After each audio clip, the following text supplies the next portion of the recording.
At the end of the day, man, it's a W-2 job. I was lucky enough to see a Cirque du Soleil show when I was a kid, and my path was freaking clear since I was 9 years old. I was 24 years old and I achieved my goal. People see Cirque du Soleil as this artistic thing, and you're so lucky, you're an artist, you work for Cirque du Soleil, it must be so cool. It's freaking wonderful, but it's a W-2 job. At the end of the day, man, it's a W-2 job. I said, fuck it, I retired. I retired from renting my time for money. I retired from that. I'm a businessman. This is really who I am. I like to build a machine that creates money.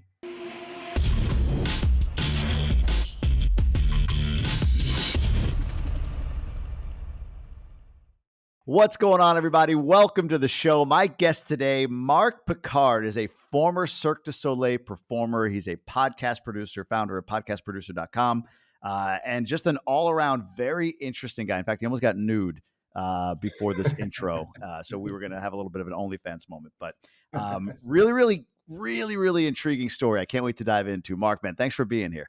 Hey, thanks for having me. And by the way, congratulations on the show, man. Like, I've been following you I know you for a couple of years, since a couple of years, and you have such a level of authenticity on social media. It's like, Oh, wow. I have a good gut feeling for people.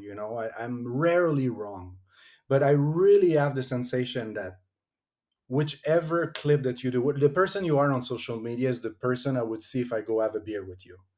Whereas there's some other people, they put on, of course you put on a smile, and of course you put, No. of I course you agree. have something, That is what I try to represent. Yeah, 100%. but I'm fairly sure that if I go to take a beer, I take a plane right now, I join you, I'm fairly sure you will be the same guy. You know what I mean? And that's why people follow you. Man, that means a That's lot. from where you need to build everything. That's what you did. That's why you're successful.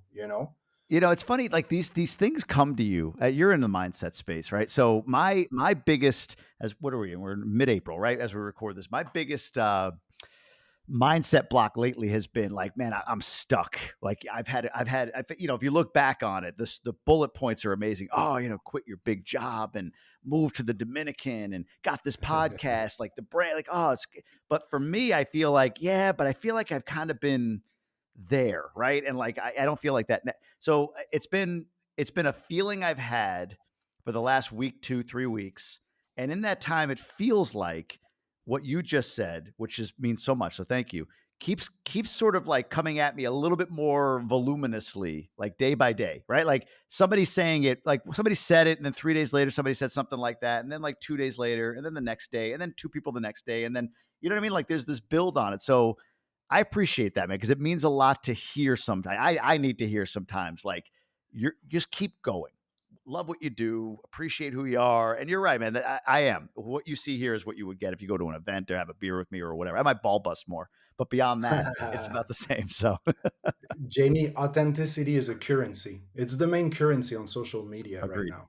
And there's so much problem with AI right now that AI is just flooding everything. You probably saw your reach affected Oh, big lately. time. Yep. Numbers went down. Everybody is like that. And my personal take on it, I think people are overusing AI, right? Rather than using their own authenticity. All the answers are in there. All the answers are in your head. You're inspired by stuff. Every single day, you're inspired by something. If you're a little bit, aware in life about the beauty of life. But there's something inspiring that is happening to you every single day. That's what you need to push on social media. You I'll know what give I you credit, mean? man, because you do. Like watching your stuff, that's exactly like I I find myself wanting to hack the algorithm for growth. You know what I mean? Like I find myself saying, I'm not growing, I'm not getting the reach. So, it must be something with my content. Let me change it. Like not be so mindset focused, needs to be more maybe step 1, 2, 3. But then honestly, like as we get ready for this, I start researching and looking into you, and you put out beautiful, authentic. This is so like we're such like in love fest right now, but whatever. You put out this beautiful, authentic, from the heart content, and I can feel it. It's just like, hey, this is what I wanted to say today. I wanted to talk about it. Whether it's don't get on your cell phone. Hey, you're still on it. Those are great, by the way. Those quick videos that you do. 2 minutes Or without your phone. going back a little bit with like, keep going. Your mindset, like keeping your mindset strong. So I do enjoy putting that out into the world. And I found myself recently being overthinking content, saying, okay, that's getting tired. and it's not really landing for people. And it's like, who are you? You're not big enough to be saying these things to inspire people. So I'm trying to get The more like the imposter three syndrome. steps, you know? So anyway, The imposter syndrome. The imposter syndrome. Oh yes, always, yes, yes, yes, right? yes. Always. Everybody is a victim of that. Everybody, Yeah. everybody. I'm sure that even Grant Cardone, at some point, like in the middle of the night, he turns and he puts a little blanket like this, and he's like, "Ugh, "I feel like an imposter." I'm You know, there's a sure. I'm great sure. There's a great Cardone story on that, if you don't mind me Oh telling it yeah, real quick. yeah. Yeah, Please so do. this it goes back a little bit, but he was doing a sales course, like 8 or 10 hour. It was like an 8 hour in Vegas, actually, where you were for a while. In Vegas, like an 8 hour sales course on like a Saturday, like a seminar, right? And he would sell it Uh-huh. for whatever it is, $5,000, let's just say. So he'd sell it for 5 grand, and he would have whatever 10, 20 people show up at these things for like 8 hours. But he was telling his wife, he's like, I don't know if I can keep doing this. It's like it's draining me. She's like, okay, well, at what point in the 8 hours are you drained? He goes, I get to hour three, I'm good. Like right after hour three, it starts to deteriorate for me. So she's like, well, why don't you just cut it to 3 hours? He's like, oh man, I got to deliver more. Like it's not enough for them. Like there was this Yeah. imposter thing in him. Like I have to over deliver if I don't give them everything, and then I'll have to reduce my pricing and all this stuff, right? So he ended up doing it for 3 hours.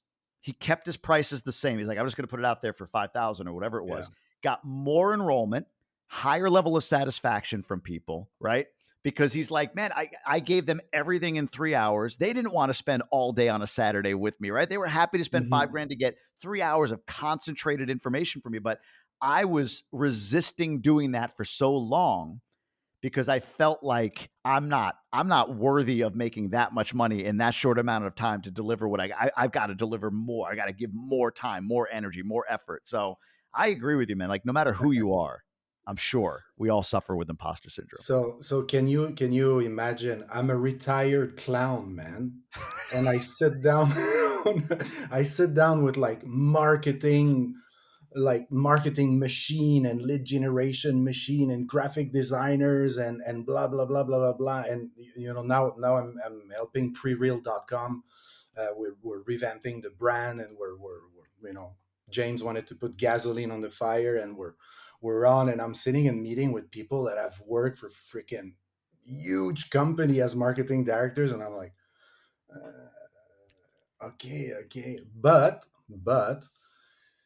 marketing and entertainment, like marketing and the artistic direction thing, it's more or less the same thing, because Yeah. what's a brand? A brand is a gut feeling towards something. Okay. Oh, I It's like not that. something rational, it's just a gut feeling. A brand is not something you say it is. A brand is something what they say it is. Even if you come in with the best graphic designer and all that, and you want to create a brand, after all, it come up to your community to see your brand and perceive your brand and have the right gut feeling, right? So people, when it's the same thing, and it's the same thing in art. When I work with a performer on stage or in front of the camera, it's exactly the same thing. It's a gut feeling. It's not the same thing an actor that enters from that side of the screen than an actor that enters from that side of the screen. It's not the same gut feeling. Yeah. You don't have the same gut feeling of me if I sit like this than if I'm like that, Mm, right? It's small little tweaks, but it's all gut feeling. It's only gut feeling. So I realized recently that my past as an artistic director, and I'm still an artistic director, yep. is really serving me and my client when it comes to branding, because I'm really connected to this gut feeling thing, you know. That's interesting. And Yeah. it's only that branding is only gut feeling, man. I love that, man. I've never heard it put that way. Branding is gut feeling. That's a great point. That's a great point. I like that a lot. I gotta embody that or remember that as we go forward. But anyway, retired clown. Let's start with that. I love that. Do you have like a squeaky nose and a flower that you spray water at me with and shit? Is that? No, no, no, no, no, no, no, I'm no, kidding. I'm kidding. But no, no. retired like you were on Ka. I've seen Ka. You were on it for a Yeah, number of years. Friend of mine, Barry Griffiths, a former yeah, WWE guy, right? What was his yeah. character on WWE? Do you remember? He was Mason Ryan. Mason Ryan. That's right. Yeah. So Mason great Ryan. dude. I just texted him the other day, actually, randomly. I'm saying, hey man, I might be in Vegas soon. We should connect. But you were on Casa. You were a Cirque du Soleil performer, a lifetime dream of yours. Tell me about that. How did you Yeah, get there? What was that all about? Give me kind of the I, backstory. Where do I start? It started. I was lucky enough to see a Cirque du Soleil show when I was a kid, and my path was freaking clear since I was 9 years old. It was Wow. very clear. I remember the show that I saw Where? at Cir- Montreal? yeah, it was in Montreal, Yep. and this is where I'm from. This is where the $2 English is coming from. It's awesome. um, I just remember at a certain point in the show, it was very clear to me that this is what I wanted to do. Wow. So that's what I did. I achieved my goal. I was 24 years old and I achieved my goal. So this is all good. Like I did a bunch of things. I studied and I'll always have been a businessman. My first business, it was when I was 19. And, I did a bunch of things on the side of my performing career.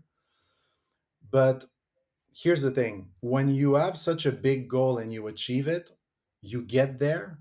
And then what?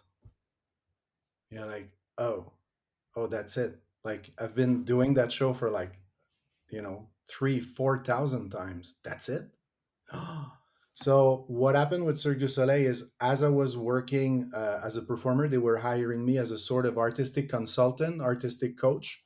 So I was working on other shows in Vegas during the day, and my work was uh, work and act, but I'm really working the human being there. I'm not necessarily touching costume, light, music, or anything like that. That's what the resident artistic director will work on.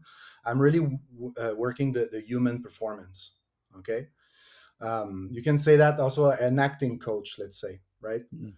um, and at some point I was driving in Vegas, and if you go in Vegas you see my face everywhere, like this is me right there on the poster, right? Oh yeah, But you see yeah. you The see you see my counselor. What was it? The face. counselor's The son or the what was it? counselor's son, yeah, the Counselor's son. counselor's son.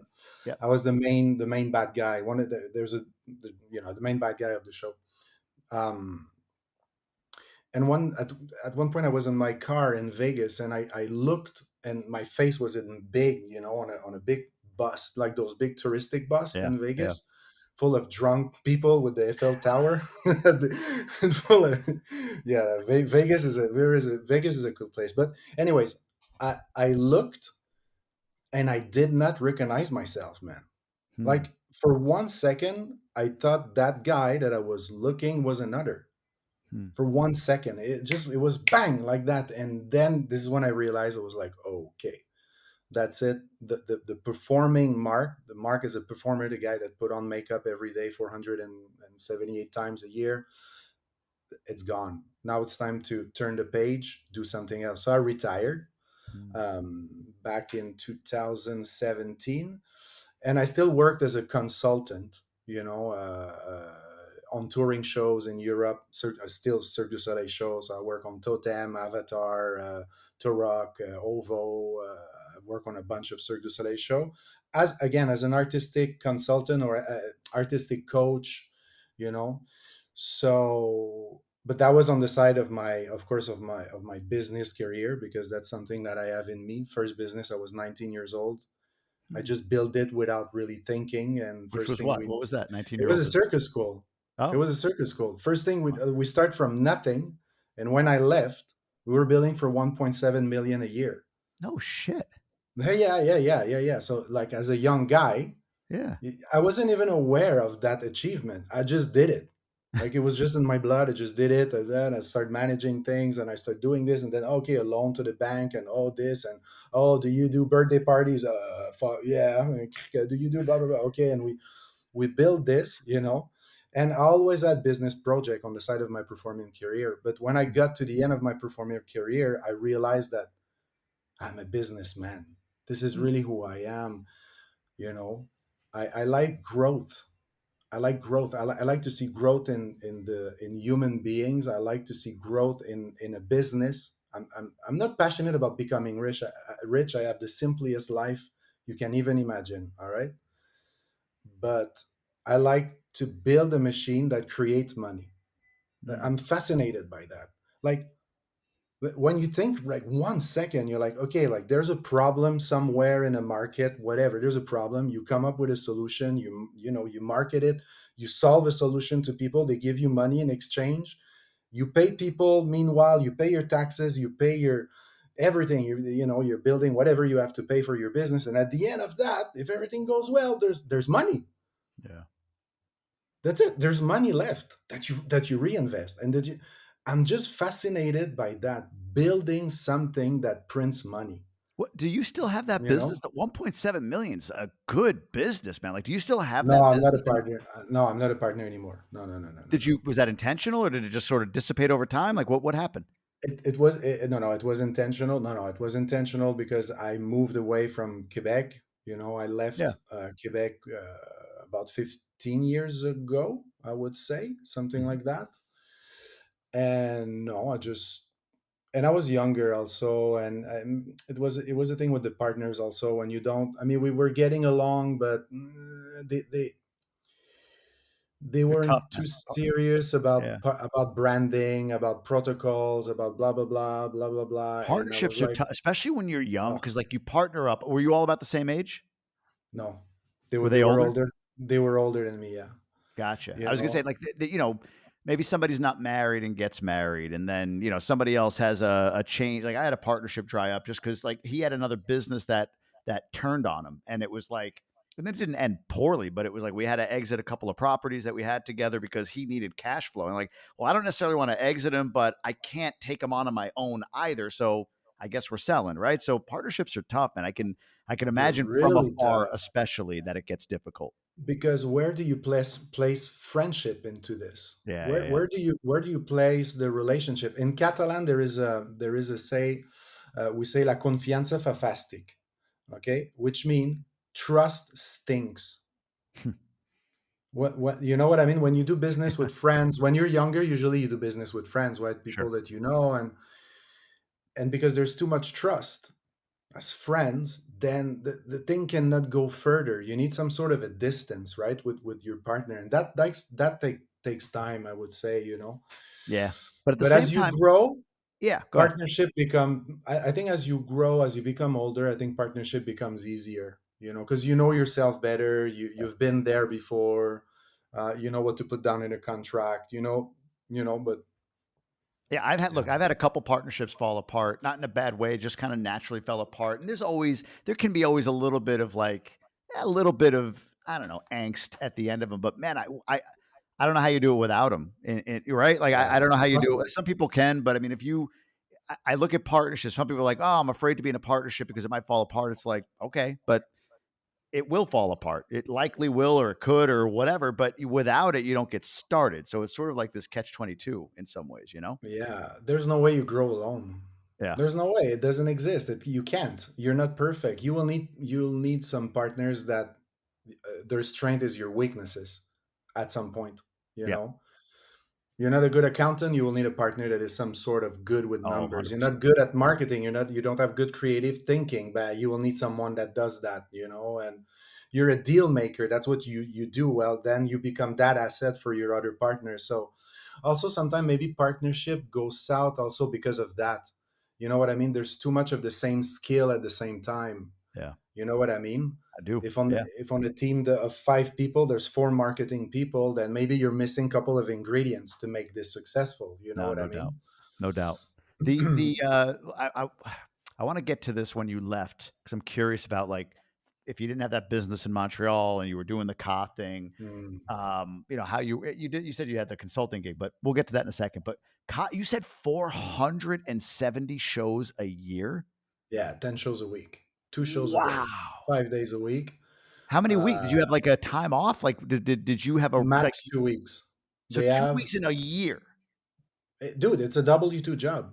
Here's the thing, all right? People see Cirque du Soleil as this artistic thing, and you're so lucky. You're an artist. You work for Cirque du Soleil. It must be so cool. Sofa everywhere, and we have a physiotherapist and a doctor, and you're a little bit in pain. You will have a little massage because we have massage therapists and everything, and it's freaking wonderful. But it's a W-2 job at the end of Mm, the day.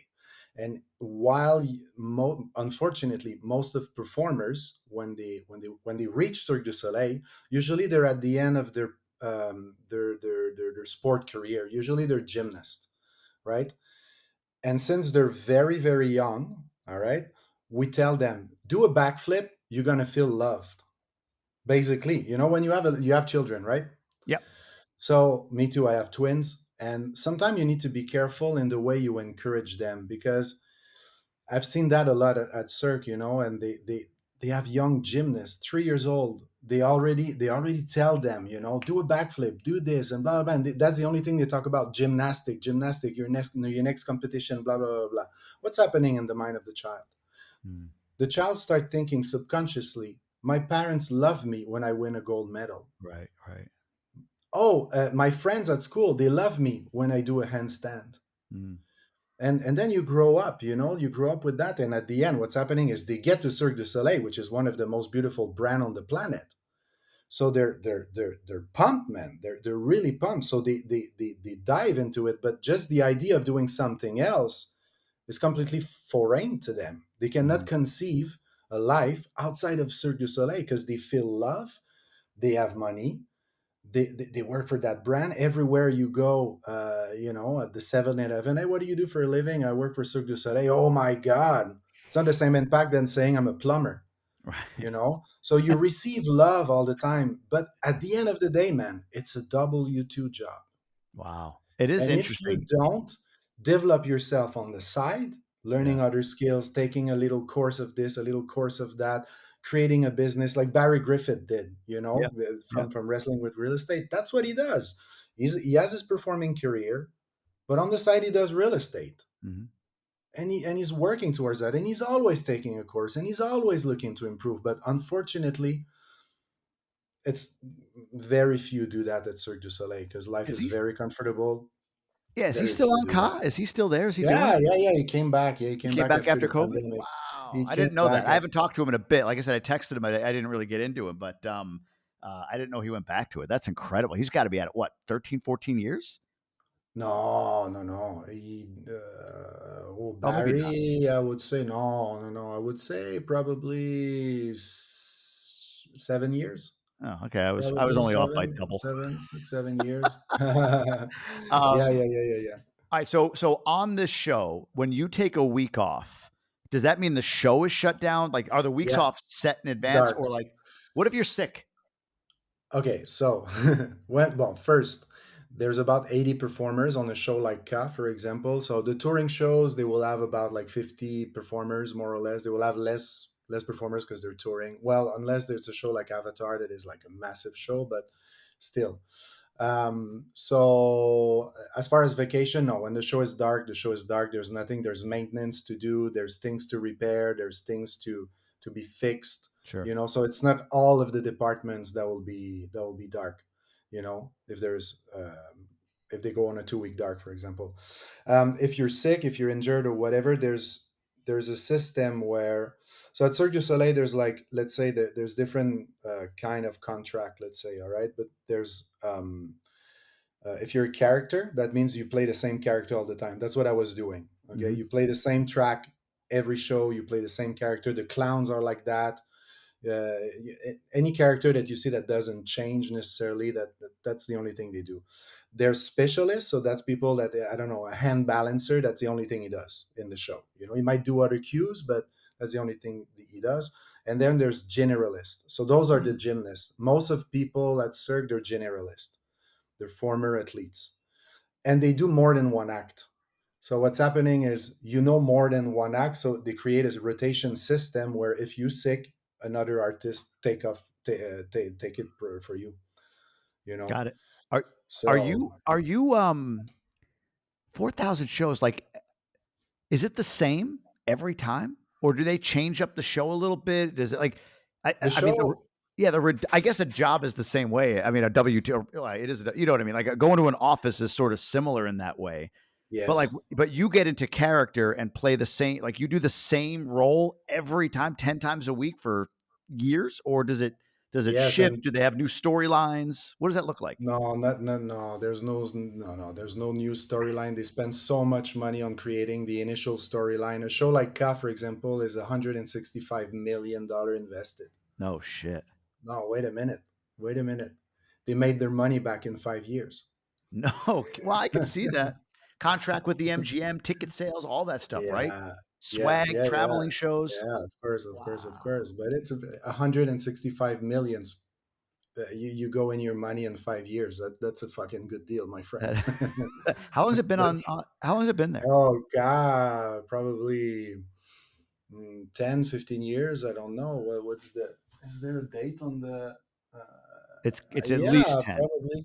It's at No, least no, I 10. would say more 15, close to 15, closer to Yeah. 15 I remember years. going to that. I remember going to the show.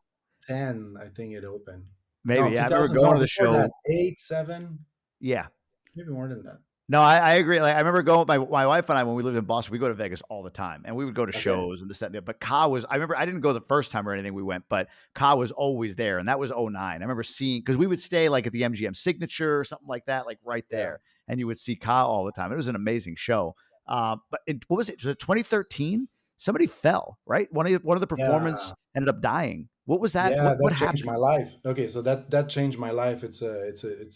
I'm grateful for this thing actually. So on the last scene we did but we still do. It's a battle scene, right? And the wall is straight like that. And you remember, right? We fight on the wall vertically. So the people that are just listening, imagine people attached on an harness like you do rock climbing, so you can walk on the wall, let's say, but Yeah, you're hooked to a winch that you control yourself, so you can go up and down by yourself, right? sure. Yep. And what happened is she made a small mistake. One of the rigger made a small mistake, which created the perfect storm for a cable to be split, and she Oof. fell. I want to say a good 90 feet on the floor in front of 2,000 people. Yeah. So she died.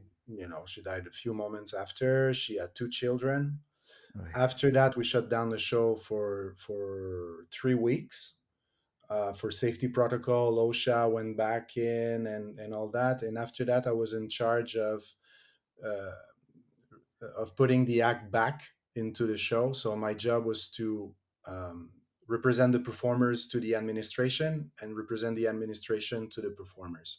So Mm. basically, I was in the middle of a little war zone, Like a like all the union rep almost, right? Yeah, almost, but there's no union at Cirque. sure. But yeah, I was carrying the message back and forth. But I gotta say, in this whole thing, Cirque du Soleil have been so transparent, and I'm not on their payroll, right? So I'm not getting paid by them. I'm telling you, Mm, really, like from my soul.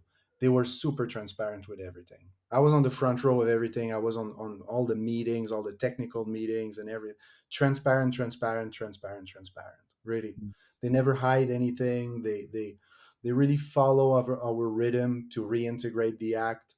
We reintegrated. I don't remember because it was a while back, but I want to say it took a good 6, 8 months to reintegrate, maybe a little bit more than that.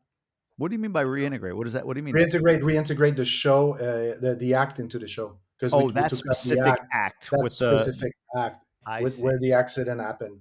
Yeah. You know, so but I'm grateful for that, because that sort of opened my eyes on, oh, okay, yeah, I think I'm a leader. Oh shit, actually, like I'm more comfortable in this sort of position, in a leading position, let's say at Cirque du Soleil. That's more me. That's more, and strangely, I don't miss the stage as a performer. I might miss Cirque du Soleil as an artistic director, let's say, or Mm, I miss more the backstage of things, but yeah, man, that changed your life, because it's so safe to work for Cirque du Soleil. It's the best company ever, yeah. and still accident can happen, Yeah. right? And just to be, I feel like I want to just clean this up in case somebody's listening and saying grateful for. You're saying you're grateful for what the opportunity, like it shifted, and you're not grateful for that what happened. You're grateful for the fact that what happened provided an opportunity for you to kind of learn what the next level of life is for you. Correct? Yeah, absolutely, Right. Yeah. absolutely. I think Um. I think any challenge in life, man, any challenge in life, no matter what it is an opportunity for you. Yeah. I mean, on the spot is freaking hard. Your parents die. There's a breakup. Like on the spot, it's very hard. But if you step back a little bit, if you step back, sometimes it takes weeks, months, years. But when you step back, you should be able to see that you're coming a long way. And this is why I'm grateful, Yeah. because I was really at the lowest low when my friend died, and I found a way through leadership to put myself back up. Yeah. And I think without that leading position, I don't think I would be as I would have coped that well with the whole situation. Mm, It's because I had responsibility that I went through it, I think. So I'm, that I'm makes really sense. grateful for that. Yeah, I'm not grateful for my friends dying, but no, No, no, she, no. she I was a know. good Yeah. friend as well. She Yeah. was a really good friend, Yeah. you know. I didn't want that to be a distraction. So, what does Uh, a Cirque performer make? oh, depend. It's gonna go between 60,000 a year, more or less, more or less. For what? Is To that a generalist or is that more of that a could be a generalist, yeah, okay? someone that can be replaced and no more than one act and something like that. Yep. Up to the clowns are the one that makes the more money.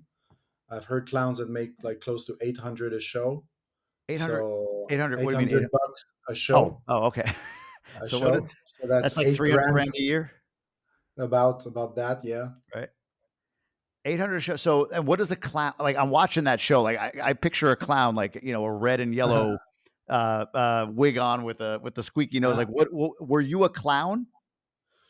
I could be, but in that show, well, you saw the show, right? So it's Yep. it's a pretty dark clown, right? It's Yeah. not the typical clown, the Right. typical the typical Wriggling Brothers clown, right? Right. Right. No, the clowns, why they get paid more at Cirque, usually it's because they come from a long career. They have a lot of experience. Clowning is not easy. It's not given to anyone. What is it? Um, Dude, it's been a while. So, what is the clown like? When you say clowning's not easy, what does that mean? Like, hmm. what does the clown do It's in an the show? interesting question. I cannot answer you without telling you the story of clowning. All right. Hit me. I So love let's it. go back. Let's go back in Russia. All right. So more than 100 years ago in Russia, there's a little circus, traditional circus. All right. And there's the typical act, like imagine the most typical cliche circus ever, the master of ceremony, the round stage, and the guy, yeah, and the sister on the trapeze will perform the blah blah blah blah blah blah. Okay, classic. And all the acts were going on like that, but there was one stage hand. His name was Augusto. Stage hand is someone that brings props, right? That is sort of a technician but like, let's say, lower than technician. I don't know, for the people to imagine well. I get it. Yeah. Okay, but this guy, his job was to bring the plates to the juggler, to bring the dogs to the person that was doing the act with the dogs, bring the little thing to the girl that did the little strap act, he was bringing accessories and props to the people on stage. But that was one problem: he was an alcoholic.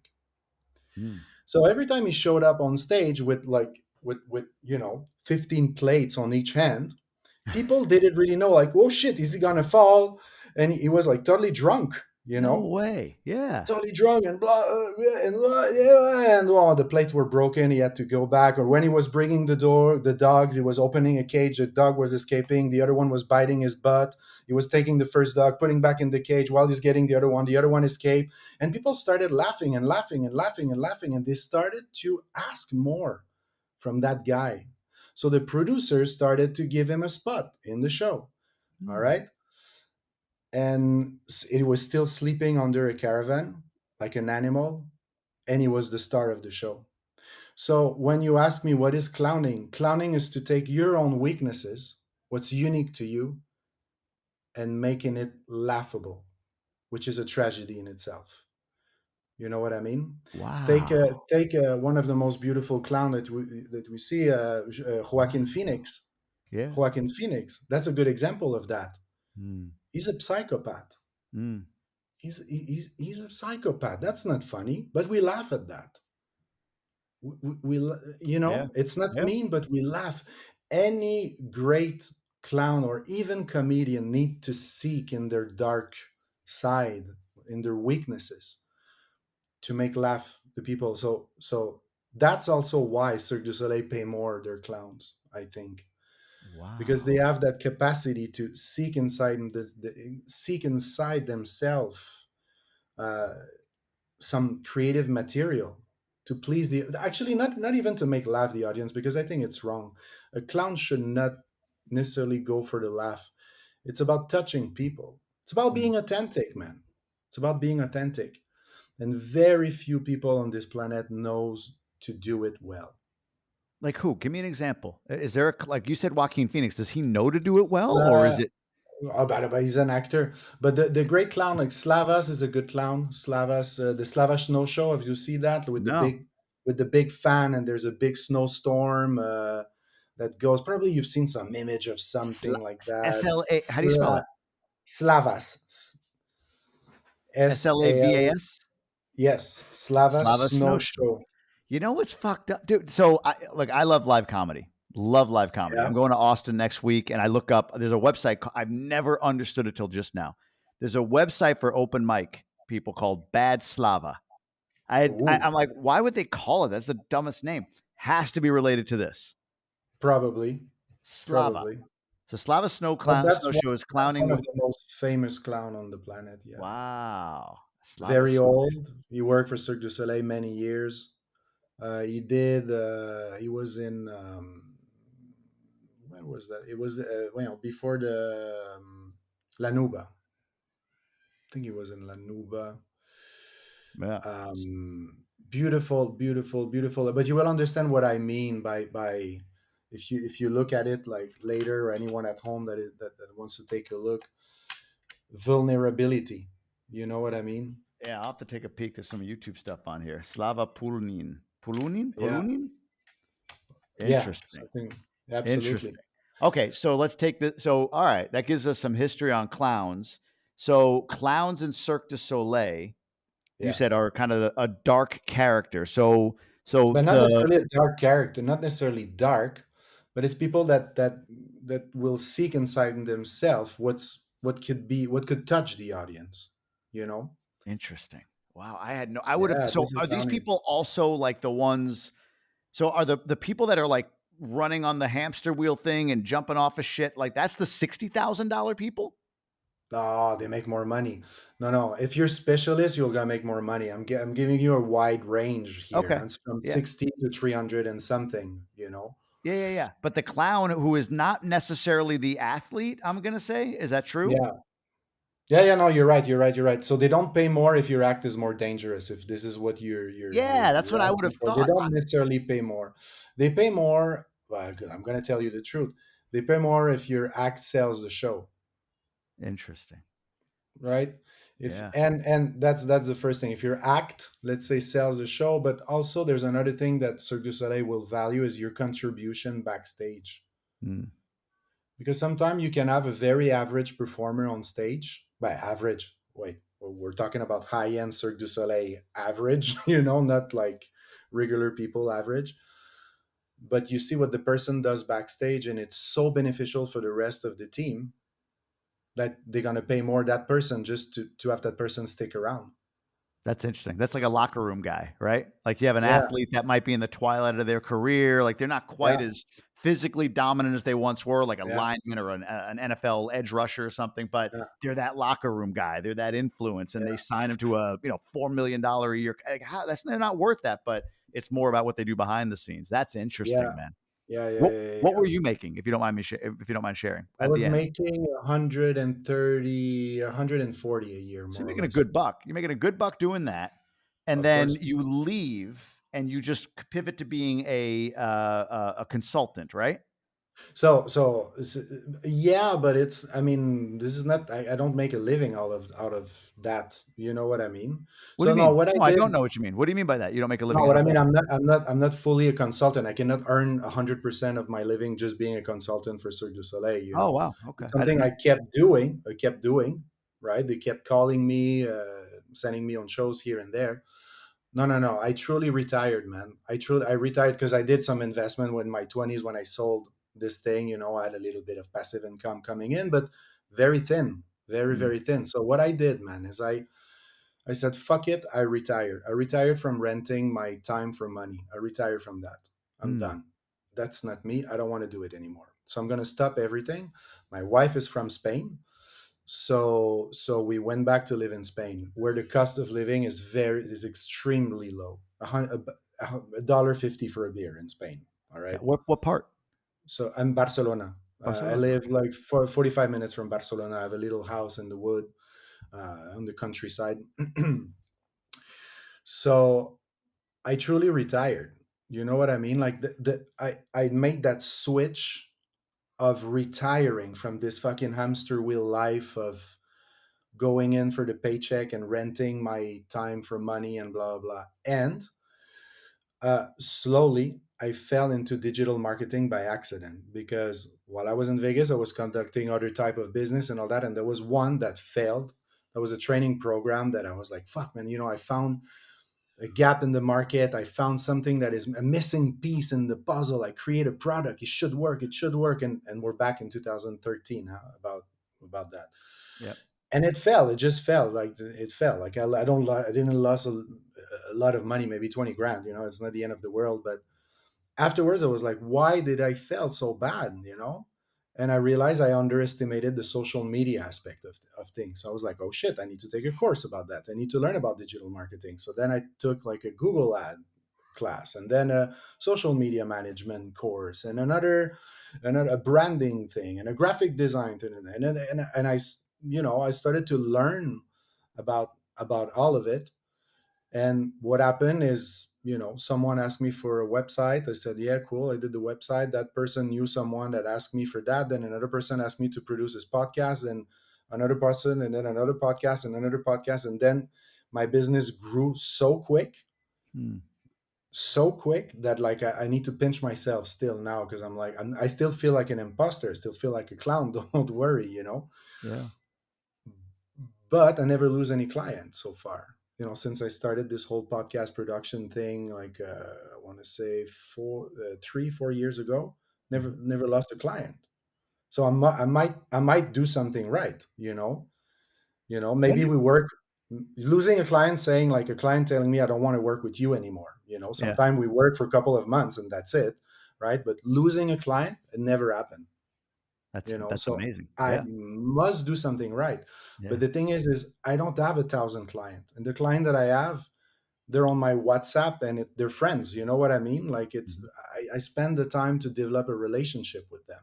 I care about them truly, and I think vice versa because I, let's say a guy like Austin Linney, for example, that is a life coach and a mindset specialist. Like if I'm in a low, of course I ask him for help. Hey Mhm. Austin, can we jump on a call, man? And of course he's here to help me, and I'm here to help him as well. So I don't really know where I'm going with that because it's sort of happening on its own type of thing. But now I know, like, I have employees and I pay people, and I'm like, oh shit, like the project gets bigger and bigger, and I'm figuring it out, right? Yeah. But I still have the retirement mindset. Retirement is a mindset, man. It's not necessarily money in your bank account. It's a mindset because there is a way to simplify your life, man. There is a way. I know it's harder in America because everything is very expensive in America, but still in America, there is a way to simplify your life and have a beautiful, fulfilling life. From there, you don't need much. It doesn't take much to step into that retirement mindset. And again, it's so easy to get caught up into, I need more money, I got to do this, I got to invest into that, and it's great, and you should do it. You should absolutely keep investing in real estate and in stocks and everything. You should do it, of course. And mostly if you have children, you want legacy and everything. But at the end of the day, retirement isn't here.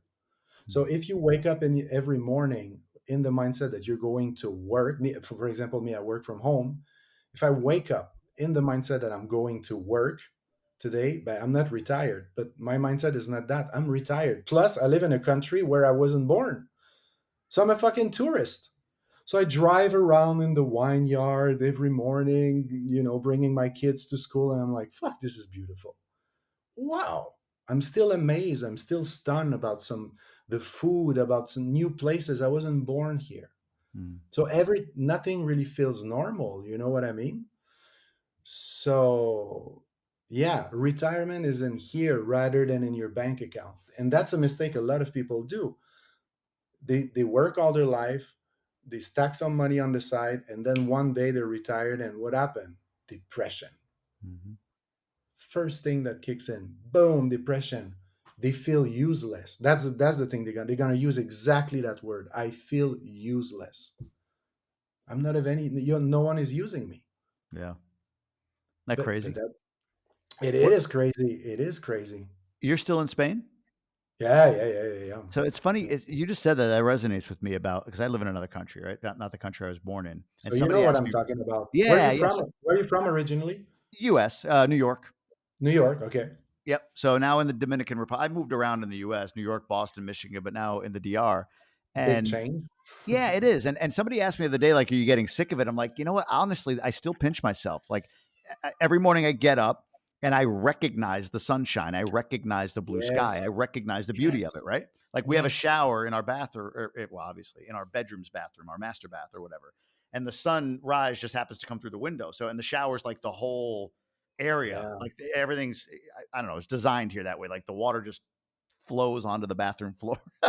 Like there's Yeah. no like Yeah. defined, here's the tub, here's the bathroom, right? It's just kind of like a big It's just open tile room, right? So, but I go in there and like if it's, if I go in, I take a cold shower each morning and I just see the sun coming through and I notice it. Like I don't notice those things back in Michigan or New York or Boston or whatever the case may be, right? So it's funny you say that because you're right. It is like it is it's I this is a good reminder because for me, I've taken the mindset more of like, okay, I'm retired or I'm living this vacation life right now, but I got to get back to it soon. You know what I mean? Like I'm not appreciating it the way you're yeah. talking about it, right? Like it Yeah. is a mindset because man, I get up, I go to the gym with my wife, drop the kids off at school, go to the gym with my wife. We get back around 9:30. I take a shower. Around 10 o'clock, I start my day. And there's like still this feeling of like, all right, once we get back to America and normal, I'll be grinding, first thing in the morning or whatever the case may be. But you're right. This is I've sustained a life. I've done well with that schedule, like with this idea that I don't like I'm going to work. Today I've recorded you and another podcast. That's really my day, and it's a ton of fun. This isn't work. This is awesome. I'm talking to Yeah. Cirque du Soleil performer, and Yeah. earlier I talked to a good friend of mine who has an incredible story, and he just went deep on relationships and stuff like that. I'm interviewing the founder of the Orlando Magic, a basketball team, in a couple of weeks. My favorite author. I'm going to Austin doing 8 live interviews next week. Like that's fun as shit. It's not work, but it's like a retirement lifestyle. But Exactly. you just shifted my perspective because I feel like I've been in a little bit of like, oh, okay, I got to get serious. It's easy to get caught up, and mostly in real estate. That real estate, you gotta have more. You Yeah, gotta have more. You gotta have more. Because once you stop, you stop. Your money stop growing. You sort of got caught up into it. But it is a mindset. It is an absolute mindset. It's not only about money. And okay, let me ask you something. How do you feel when you go back home now? what do you mean? How will I So, feel? for example, yeah, me, I left Montreal, where I'm from, like about a little less than 15 years ago. So I never came back more than like 7 days. It's in Oh the yeah, when I past. go back, You it's know, depressing. it is depressing, right? Depressing as hell. When I go back to New York, especially, it's You go just back like to work. You go fuck. back to work. Yeah, yeah, yeah. Even Boston. Like I loved living in Boston.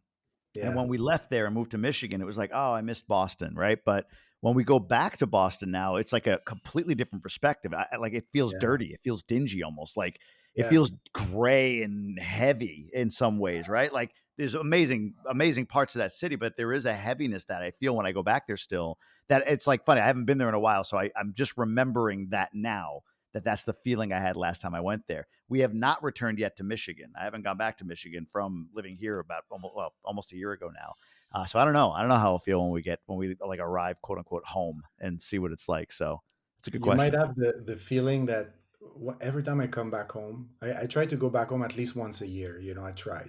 Yeah, And every time I go back home, it's stronger than me. I have the feeling that everybody stayed exactly at the same place. that's it. Yeah, And then you're you live frozen in your life time. outside, and you come back, and it's just that, okay, he drives a different car. He doesn't live in the same apartment, but it's very weird to grow outside of your hometown. It's very, very It is. weird. It's funny. My mother still. It's like I graduated high school in 1996. I don't know if your parents do this, if they're still alive even, but like she'll ask me if I remember this person who didn't start school until after I graduated. Like for some reason in her mind, that's still, but it's frozen in time, right? Like Yes, it's yes, all the yes. same. Like 1996 versus 2008. Like to her, it's just like, it's kind of all the same. Like, oh, So they graduated in '08. I'm like, yeah, okay. Or 18, I should say. I wouldn't know that person. They didn't start school until like '03. I was gone 7 years, but wow, and she gets it. But like to your point, it's just locked in time, that whole spot. And it is. It's yeah. just like I love seeing my parents and everything, but I can't wait to How get out of there long once I'm there. you left? You said 1 year. You left 1 year ago. From Michigan, yeah. So I left New York. I left New York in '08, moved to Boston. Okay, I lived in so Boston till 17, moved to Michigan, and then we moved down here about a year ago. I don't know if you have the same challenge than me, but sometimes when I go back home, I have the feeling that people kept an image of me 15 years old. That is Yeah. 15 years old. That they have the picture of me, Mark the clown, that makes everybody laugh. That blah blah blah blah blah. And now I'm more like I still make people laugh. I'm still goofy, but I'm more mature now. You know what I mean? I'm more grounded, let's say. But the people don't pick this up. They didn't see the growth, so they keep like a wrong image Yeah. of me almost, which makes me feel like a stranger in my own hometown. Yeah. Yeah. Well, When so here how I do you don't feel like a stranger. well, why? Why how do you overcome that? Because like for me, that's what GoBundance has been. GoBundance has been like getting into a community of in this case men who Mm, are, I always say, like imagining forward, right? Like so because you're mm, right. Like when I go back home, it's everything from like I have siblings that call me Mr. High Society. Like anything I do is Mr. High Society. It's like, but it's not done in a fun way. It's I vilification, know, right? I It's like, oh, okay, Mr. High Society. yeah, And even like if I've got a problem, like I'm not allowed to, because it's perceived that I've got a level of success or yeah, whatever, believe my own social media account like too literally or whatever. It's like, yeah, yeah, I put out some vulnerable stuff, but generally speaking, yeah, hey, look at this is cool, this is fun, check this yeah, out. Whatever you put out, yeah. people put out Of course, positive stuff about their life. of course. But because of that, there's this perception that I'm not allowed to have problems. So that's where GoBundance came in for me. But what about you? What do you do to overcome like a lack of a network? But I don't have a lack of a network. I don't. I go. Hey, man, I go there 1 week, only Oh, 7 days good point. a year. Yeah. Yeah. That's how I cope with it. To answer you, that's my strategy. There's a reason why I don't go there more often. Yeah.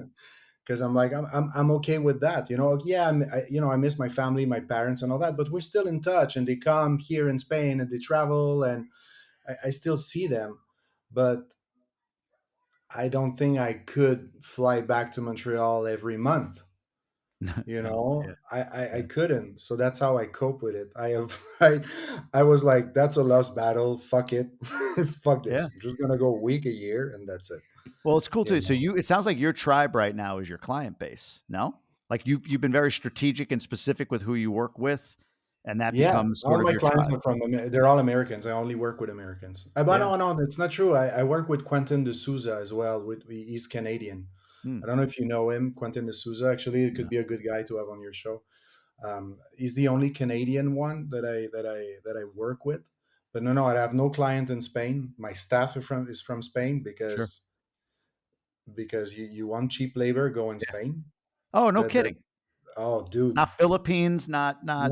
Oh no, wait. Well, no, it's not Philippine cheap. But the thing is, like, please, okay, here's the thing. Please bring me a VA that like understand real estate, that knows how to do a little bit of graphic design, a little bit of video editing, that knows how to manage social media and charge $5 an hour. If you know that person, please send it forward. sure, Please, sure. please. Yeah. I'm gonna hire the shit out of that person. It just doesn't exist. It just doesn't exist. What do you pay I'm per telling hour you. for an employee, if you don't No, mind me it asking, in depends. Spain? In Spain, well, it depends of the task. No, I pay my people well, man. 25 euros an hour, 30 euros an hour. Oh, okay. Yeah. Yeah, no.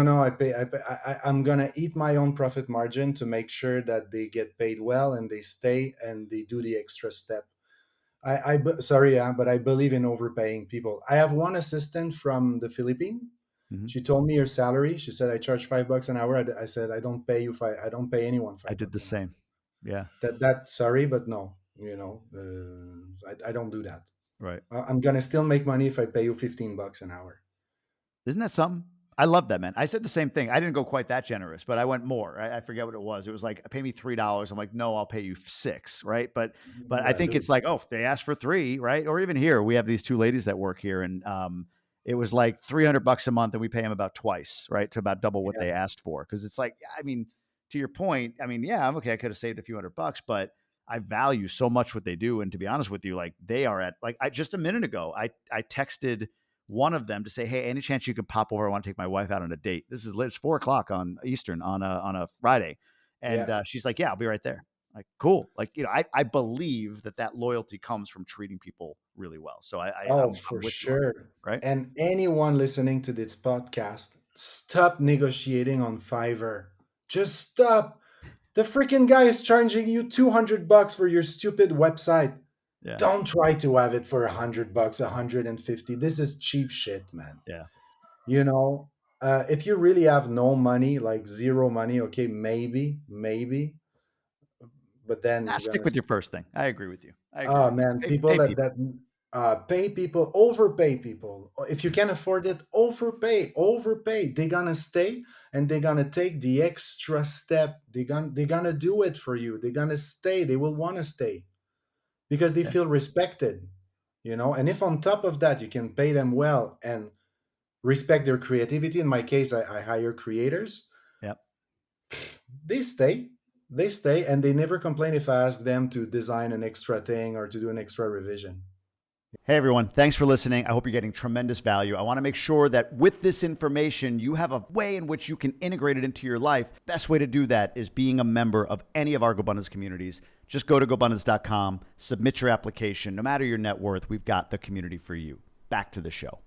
I want to get into this. So give me timelines on this. I think you left Cirque in 2018. Is that right?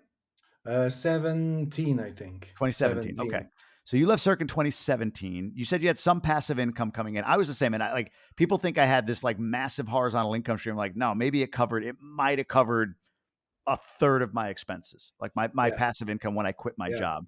Can yeah. you give me any context for you? Was it covering more than that, less than that? Like the horizontal or passive income you had coming in? No, I could if I was alone with no children, I Yeah. could I could live on my passive income. Same, but you I weren't, could right? alone, but I have a wife and two kids. Yeah. So of So that, with that so I experience, need I need a little bit I need a little bit more, but not that much. You know what I yeah. mean? Like I Was your don't. wife working or no? She works for me. She works for you. She's Okay. a Was she tattoo. working? She's a tattoo artist, Nice. and she works for me. Was she working at the time that you quit? Did she still have employment? No, because in Vegas she couldn't work. She followed me in Vegas, but she couldn't work because I didn't have a green card. She was on a special visa, so Got it. she wasn't. And anyway, we had twins, man. So she's home. Twin, All right. twins. I had. They're a lot of work. Now it's Any better. kid, They're 10. even one kid's Oh a lot. yeah, for sure, for sure, for sure. But I love this point. So this is where I want to dive in a little bit because I think this is a topic that keeps coming up. Especially my brand has been a lot about like leaving your job and leaving unfulfilling work Yeah, and all that stuff. yeah. But more than that, we were recently we had this guy Benjamin Hardy come on and speak to us at Gobundance on his book 10x is easier than 2x. And some of the lesson in that book is about getting super narrow focused on like the 20% of tasks that give you 80% of your result, that Pareto's principle thing, right?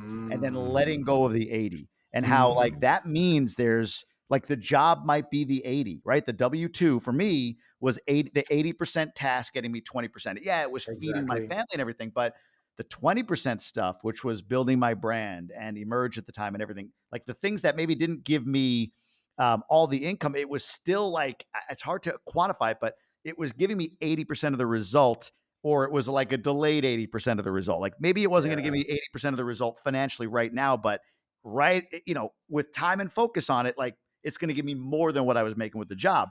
But that leap of faith, that fear of letting go or whatever is what holds people back. It held me back. It sounds like yeah, it maybe did for you until you saw your image on that bus. But you leave, your wife's not working, you got twins, you're making 130 grand a year, you've got passive income that covers a chunk, but not all. There's health insurance, there's all these things you got to think about or whatever, yeah. right?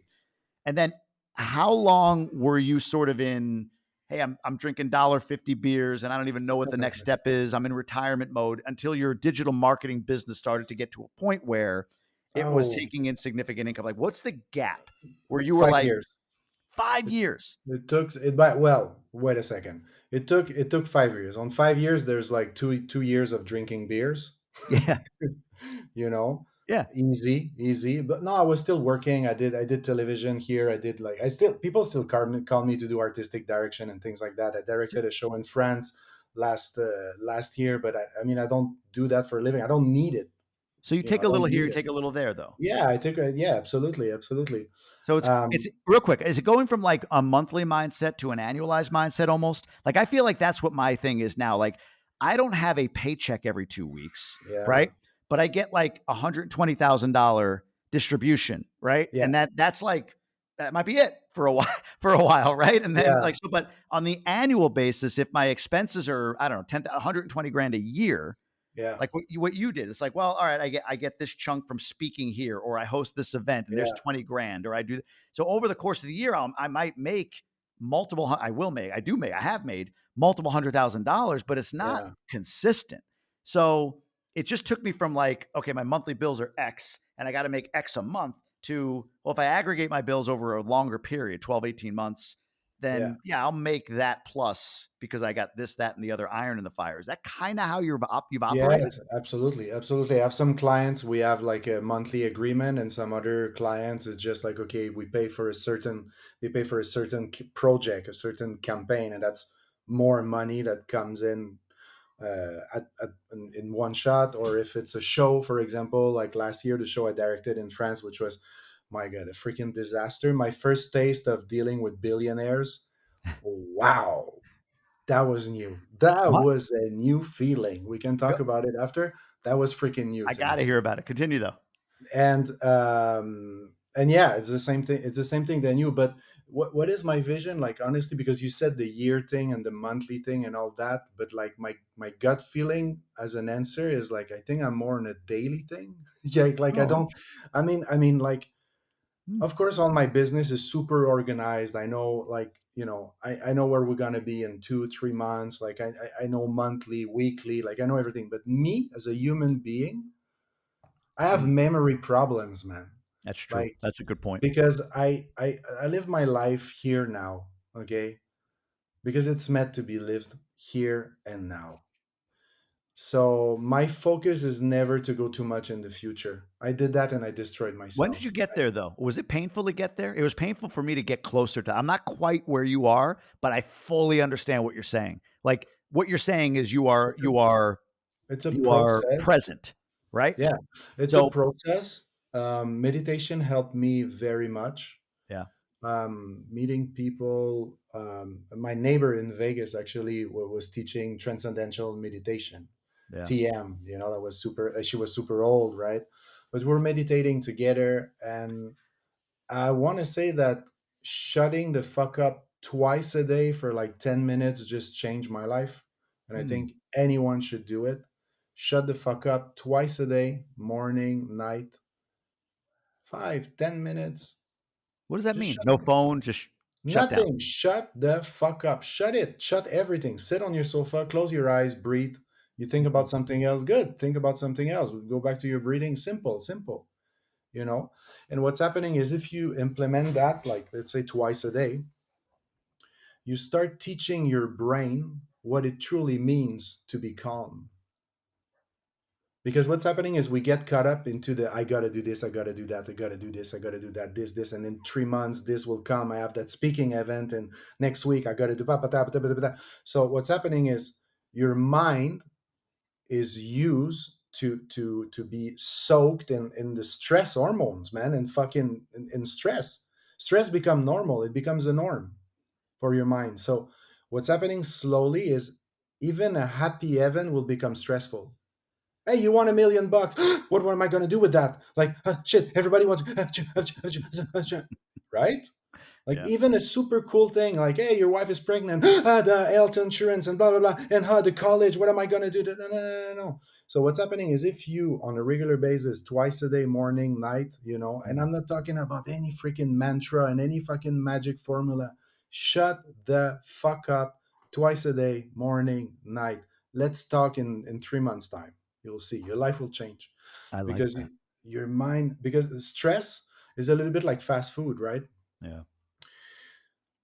If someone eats to McDonald's 7 days a week, 3 times a day, that person thinks McDonald's fast food is food. So Mhm. if you give them a real plate with with real food with nutrients and everything, that person doesn't have the feeling this is food, because for them it's a burger, it's a Big Mac. Food is Big Mac.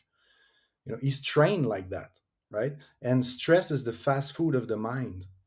We feed this crap to our mind all the time. So the whole metabolism is used to live in stress. It becomes the norm. Why do you think people have diabetes, cancer, fucking heart attack? They don't. Everybody's sleep deprived as well, because I got to do this, I got to do that, I got to do this. And don't get me wrong, I have pullbacks. Of course, I'm stressed. Also, of course, I have pullbacks. I'm not a fucking guru, right? Um, but this simple thing, this simple practice really allowed me to absorb life in a different way. You know, Yeah. it allows me to go through tough period as well, because if you tough times, sorry, because if when you step back twice away, that's the thing, you step back from yourself, right? So Jamie, right now, or anyone, you're listening to my voice right now, okay, and you probably have emotions. You probably like, oh, you're intrigued, you're like, oh, you're trying to understand, but you notice those emotions, right? You're Mm. noticing them. There's already a distance between you and you, because you're noticing yourself. How many times were you crying and you noticed that you were crying and you started laughing? Mm. So in 1 second, you pass from being the emotion to observing the emotion. Emotion thoughts, they come and go, right? So what's happening with that practice is you just get used to sort of not get attached so much about your ideas and your emotion and everything. You just accept them, they're there, and you know they're going to be gone, right? Yeah. That's Yeah. where faith comes into play as well. You Mm. have the faith that this emotion, positive or negative, will vanish at some point. That is faith, real faith, because what's happening is the people, for example, that suffer from depression, is they start identifying to that state, right? Mhm. And then they generate that state and they identify and they become depression, they become sadness. How do you know if someone is depressed? Spend 5 minutes with the person. If you're depressed too, you Oh, know the person was depressed, sure. right? Sure. Yeah, absolutely. Because it's the emotion. They Yeah. become the emotion. They become that emotion, and they share that. And I'm not saying you should you should let them go and all that. They need help and all, and I'm helping so many depressed people. That's almost a curse of mine. You know, Yeah. I have no problem with that. But yeah, this simple practice really, really, really, really changed my life big I time. like that. I like that point because it's funny. Like we just communicated, I feel like on two different levels in the best way. Meaning like there's a polarity in all of us. So Yeah, what I was referring to when I talked about like annualized was the practical.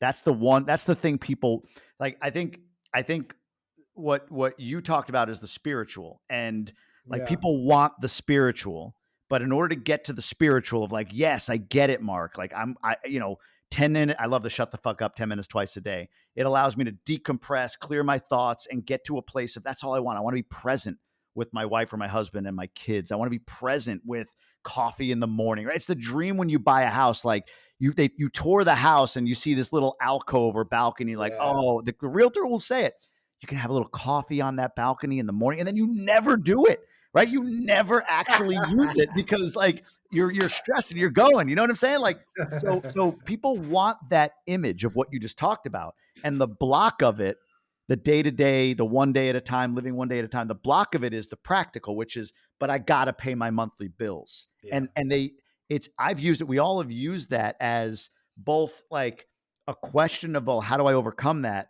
But also like the wall I'm going to put up to explain to you why I can't have what I want because I yeah, need to pay my bill. So what do you got for that? What are you going to give me the money? Right? There's sort of like an inherent of course. uh, sense of that. That's the tone of it almost, right? So But go ahead. what if? this simple practice that I suggested, shutting up twice a day, morning and night, what if it could give you access to the abundance mindset? Yeah. And you start realizing that life is abundant. I grow my food here. I do permaculture, Oh, and nice. when you think about it, a tomato creates freaking 50 other plants of tomato, which create thousands, with blah blah blah blah. All right, Yeah. life is abundant. Life is abundant. So what if money was abundant too? Dude, I have okay. Yes, I'm a businessman and all that, and blah blah blah blah blah blah. But I starved for a chunk of my life. I was an artist, right? And I got stressed every time I was paying with my debit card. Every time I was buying a little something, I got stressed. I got, like, it's their money in my bank account and blah, blah, blah. And the thing is, even when I had money, I was still stressed. Even if I have 20 grand in my bank account, 50 grand in my bank account, I was buying a coffee at Starbucks, I was stressed, is my card going to pass? Because my brain was trained to see it like that. So what if there was a way, because the thing is, did you always pay your bills? Yeah. Did you always find opportunity to make money? Yeah. Then why stressing? You know what I mean? Like, then why fucking worry about shit? Like, you It's a did great that point. all your life, man. Yeah. You did that all your freaking life. There will be opportunity. Oh yeah, now we're in a downturn, now we're in a recession, now it's stressful, everybody's freaking out. But that will Ah, bring opportunities as well. You know what I mean? Like, yeah, but but you know people what I see this. mean? I do, and the freaking out. It's a great point. I didn't mean to cut you off, but the well, I guess I did mean to cut you off, but the the the recession thing, man, that's been so heavy on my mind, and it's sort of like I think there's an internal sense of that weighing on me, and therefore I broadcast out to others not to worry, but I'm trying to convince myself of it too. So as I say that, that's what I'm going to do right now. But the if you don't Google words like inflation or Silicon Valley Bank or interest rates, if you don't Google those words, right? If you don't put that stuff in, and you just sort of say, okay, let me just look right here in front of me. Like I've got this laptop, there's a camera, I paid my rent. Like I don't know if you can hear my kids and dogs are going nuts throughout this podcast. So apologies if you can hear them, but like that's happening outside. I got a date tonight with my wife. I'm going to go to a restaurant where there's a lot of other people also on dates or out with their family. I drive around. There's people at the gas station. You know what I'm saying? Like there is this mindset thing where we look for it's coming up on a bad time, so I got to be more this or I got to be more that. I'm honestly of the opinion to some extent that continuing to do things, like for me, I like flying first class. Like I don't buy lavish cars, that's not my thing. I think first, but if I stop going for first class, if I don't take first class flights, then I'm essentially becoming scarce, right? So ah, so going into even a downturn, and I don't even know how it impacts me. If I really don't care. I still see it as I believe in me. So because I believe in me and what I've been able to do, and I'm you set 44 a years old, standard. correct. I have a minimum standard, and I'm not, Mhm. like you said, I'm not saying like, look, if the flight is 4 grand first class and $300 coach, I'm flying coach. Like let's not be stupid here. But Yeah, if you're yeah, talking 500 coach and 1,200 first class, yeah, that's yeah, not a yeah, twelve yeah, hundred yeah, dollar decision. That's a $700 decision for me, and I'm going to invest that in me because I'm yeah, worth that, right? And I yeah. find that whenever I make those decisions, and I could never, I'm sure you're in the same boat. I can never quantify why, but it just seems to like build this cycle of abundance for me. Go for it. Yeah, do you do it on a smaller scale? Like, do you do it with something stupid as your clothes, for example, the clothes that you buy, not necessarily brands, but quality, or shoes, or Clothes are a not bad necessarily. example. Let me think of something No, smaller. but like, do you do it on a Food. small, like food? Yeah, Yeah. me, same thing. Food restaurant. Like, Yep. I'm gonna spit out my dude. You want to go eat with me? Like, take whatever you want. I'm inviting you. Same. I don't give a fuck. Like, for real, take the most expensive shit you want. I don't care. I don't. I when I go at the restaurant, there's on the side there's like the menu, and on the right there's the price. I never Don't look at the look. price of I don't look. anything, I know. Same. and it's the same. Like me, it's not necessarily flying first class. It's the restaurant thing.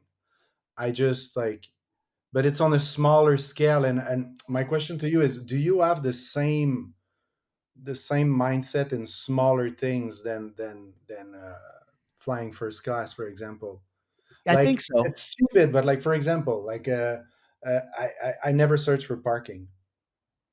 I never search for You parking. just No, no, screw this. I pay for parking. Oh, I'm not Oh, yeah, gonna. yeah, yeah, yeah, yeah. Oh, Valet. screw this shit. It's smaller things Yeah, that you can implement. That is not. I mean, probably you fly more often than I do, or most of people do. But it's cool to find those that's a good point.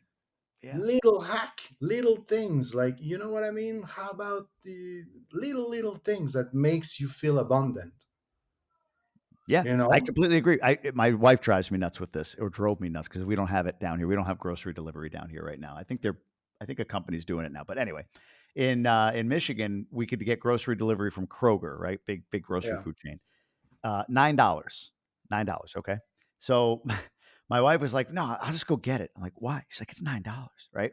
$9, yeah, yeah." But simultaneously, uh, uh, I don't know, Amazon drops off, $200 worth of shit we don't need on a daily basis, right? Like, so it's like, I always say that to her, like, you are fighting over $9 while simultaneously getting like a I don't know, like a sheet set that we don't need for $160. You know what I mean? like we have plenty of sheets. We don't need the We sheet. don't Like, make any sense. Human beings don't make any sense. Come right. on, man. Come But no, on, that's come a on, great come point on. about the small things. But I do. I Yeah. think so. I heard this story from a guy. He actually lives out by you, I think. No, he's in Scottsdale. He's a former NFL player. He's coming on the show. John Madsen. John Madsen's Okay. his name. And he talks about showing up. I think I've told this on another podcast. So if people start listening, I'm like, you just told the story, but whatever. He shows up to training camp. He's an undrafted free agent, right? So he doesn't get drafted by a team, shows up, tries Mhm. out, makes the team, the Raiders in Oakland. So he makes the team. And he shows up to training camp after making the team and signing like a 3-year contract in like a Hyundai Sonata. And he makes the point. He's like, so look, some guys show up in like ridiculous rides or whips or whatever the hell the kids Mm. call them nowadays, right? Some people show up and he's like, but guys show up, they show up in a nice Cadillac or a BMW or something. He's like, man, me showing up in a Sonata was me telling myself that I'm not good enough and that I need the Sonata, anticipating that I'm going to be cut. He's like, so if I really believed in Wow. my greatness, if I really believed in like the greatness that I am, and again, some people are gonna be like, oh, you overspend it. Like, that's not what he's saying. He's not saying go out and buy the 300,000 or $2 million Bentley. He's saying like, Mm. I could have got a nice, whatever Cadillac SUV or whatever for 80 grand, and it would have been fine, but it would have been Mm. a statement to myself that I am great and I'm worth it, right? Like, it was just an interesting perspective on, if I really believe I'm great, then I'm going to invest in myself. He goes, but what I did was I created, like, let me hold on to these dollars because I'm going to get cut.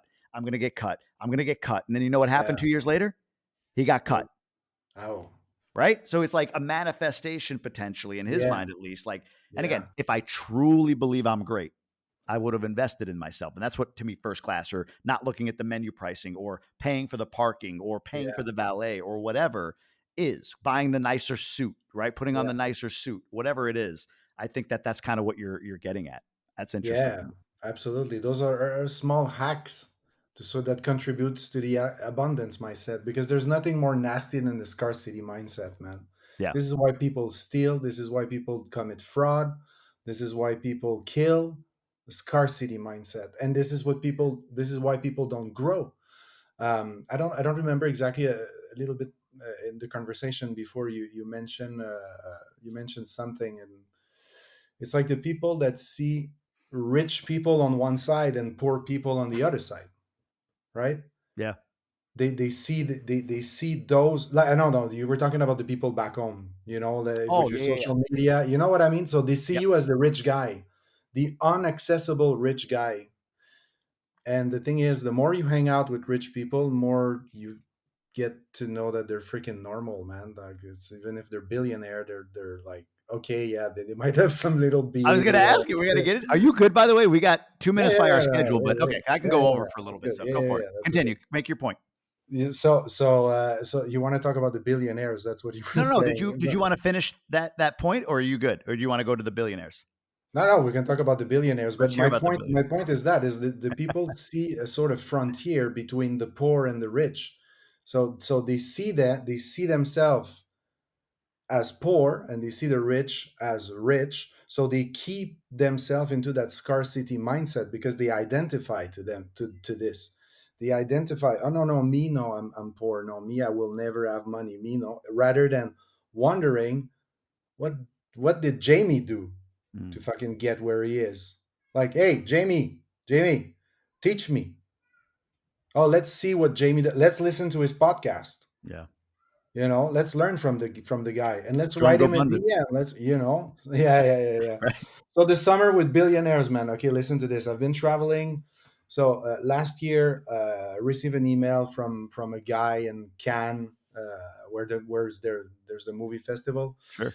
Um, I'm looking for an artistic director. Blah blah blah blah blah. Would you be interested to come? Blah blah blah. He flew me private the same day almost. Wow. Arrived there and I'm like, okay. So the restaurant is like next to the Ritz Carlton, super fancy. Like there was some $100,000 bottle of champagne in the menu, and he was selling more than one every day. A real estate guy, by the way, which real estate guy that also have restaurant and nightclubs and things like that. Yeah.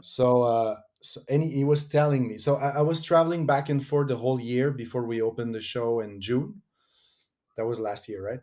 Yeah. And he was always telling me, he said, Mark, you will see, an Italian guy, you will see, you will never find this amount of billionaires in the entire country, in the entire world. It's impossible. Here in Cannes, this is where all the billionaires are. And me, I'm like, I work for Cirque du Soleil. I've traveled. I lived in Vegas. Like, come on, man. Like, oh yeah, Dubai, blah blah. Okay, okay.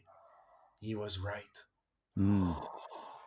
Man, that's another crowd. So I discovered two things about billionaire. I discovered that there's a massive difference between the people that made themselves billionaires and their Oh. children. There's Oh a wow. massive difference. Massive difference. How The so? people that the people like billionaires are just like you, man. They're normal folks, man. They're like people that really build their business, and they're just passionate about business. They do it on a bigger scale, but they're just passionate about exactly what I was saying at the beginning of the interview. They're passionate about building a machine that create money. Yeah. That's it. They're passionate about that, and of course they put money in their pockets, and they like money, and they like brands and things like that. Okay, but other than that, they're people like you and I, man. They talk business. They're really accessible. They're not, but they're children that were born billionaires, not millionaires, billionaires. Mm. Totally different ball game. It's flashing. It's the competition of like who has the greatest hooker, well, escort, strippers, whatever. Yeah. Who and they did competition. Who brings who's paying more? Which table in the restaurant is paying more? So if someone asks for $100,000 bottle of champagne, there's another table that will ask for another one, and then the other one will ask for two, and then it was just because they're trying to prove that they have the money they never did anything to have. Wow. So they feel the need to prove it all the time, and that was that was a shock to me, a real shock to me, because I hang out with a lot of millionaires and a lot of wealthy people. Money doesn't impress me, but it's the behavior. I'm like, and it was almost everybody. That's crazy. Yeah, that was an interesting experience, man.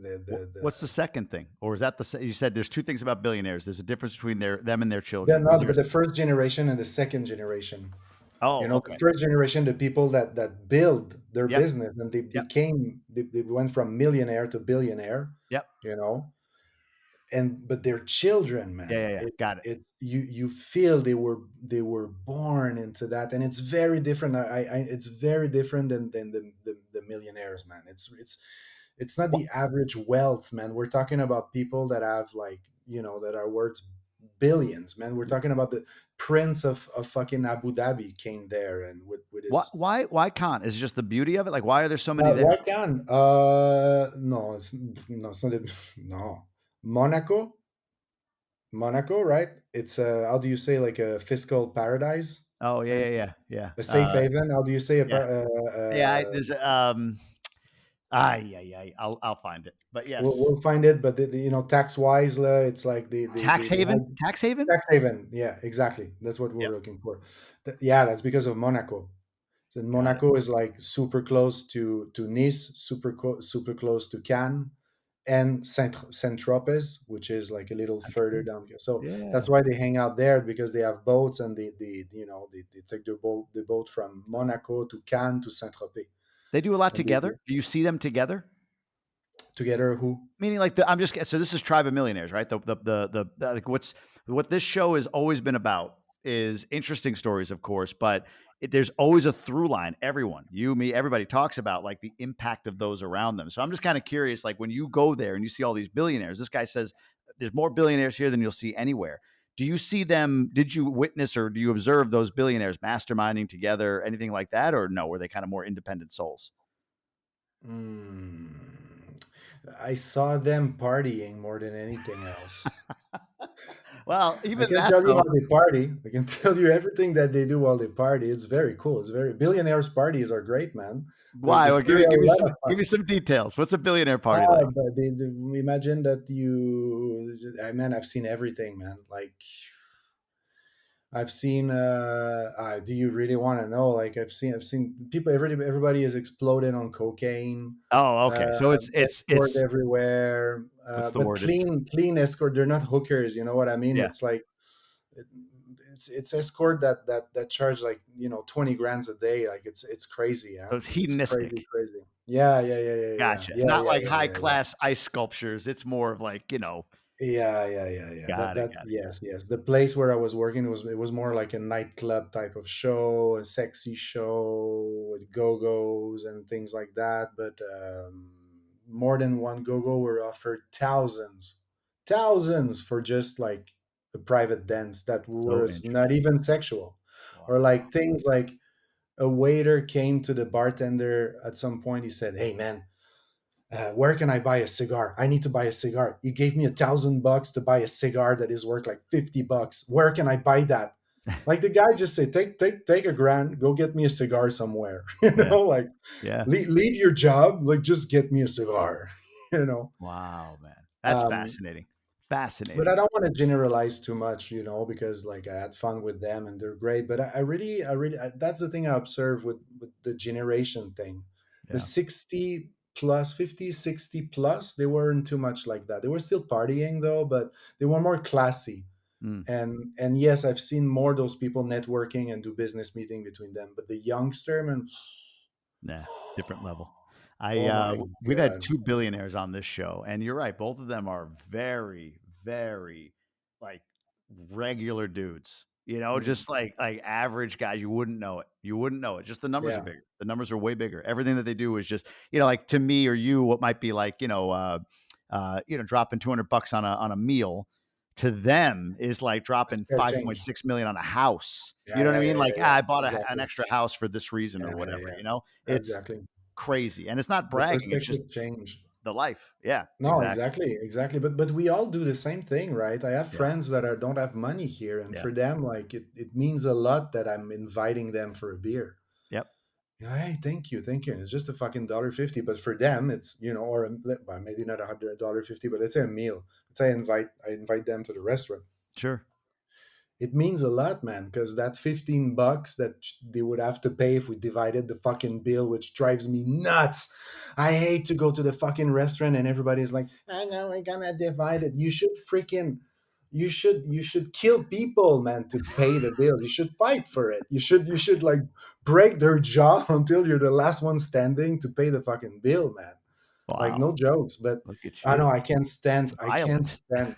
I don't know. I freaking can't stand this. But let's divide everything. Let's let it go. Oh, man, you know. So Interesting. All right. Well, yeah. I gotta jump. I'm sure you do too. I've kept you over on time, but where can people more learn? Man, this was honestly, I just love this conversation. I Yeah, me feel like too. I forgot we were recording at times, to be honest with you. But where do people find you? Where do people learn more about So you? Where do you want to direct? yeah, people can go on podcastproducer.com simply. And if not, all my links will be in the show notes. They can hit me on Instagram, but easy to remember, podcastproducer.com. All the links are there. Great URL to buy. So amazing, brother. I appreciate you coming on. Thanks Hey, for thank doing you, this. man. Yeah, Thank we'll you. stay Thank in you. touch. Hey, Uh, wait a second. Wait, oh, wait, wait. oh. What the hell? People, if you appreciate this episode, please leave a comment. Please share the episode. That will make a difference in Jamie's life. A little Apple comment. Just go on Apple Podcast. Write that little comment. This way this guy rank better. It's gonna take you what, 5, 10, 20 seconds. If you made it that far into the interview, come on. Come on. 20-second. Comment something. Share an episode. Amazing. Thank you. I do need more of that. So I appreciate you, brother. Thank you.